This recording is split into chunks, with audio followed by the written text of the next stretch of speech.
ছাদের পরে আমাদের একটি কুল গাছ আছে। আমি নিচে থেকে বুঝলাম কেউ একজন চুরি করে কুল পাড়ছে। তো দেখি কে। এই, তুমি কে? আমাদের গাছ থেকে কুল পাড়ছো? এখনো তো পাকে নাই।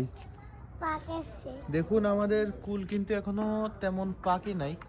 তো আমরা ছাদের পরে উঠলে আমরা হাত দিয়েই এই কুলগুলো খাইতে পারি, কিন্তু পাকার আগেই আমাদের বিশিষ্ট কুল খাদক সে পাটকাঠি ব্যবহার করে করে কুল খাচ্ছে। তো বইয়ের ভাষায় এটাকে বরই বলে, আর আমাদের লোকাল এলাকায় এটাকে বলে কুল। তো তার পছন্দ হয়েছে এটা। এটা এখনো ভালো পাখি নাই, খাওয়া যাবে না, এখন মোটেই খাওয়া যাবে না। সে খাবে, কুল খাইলে তো কাশি হবে। কাশি হয় না? কেন কাশি হয় না কেন তোমার?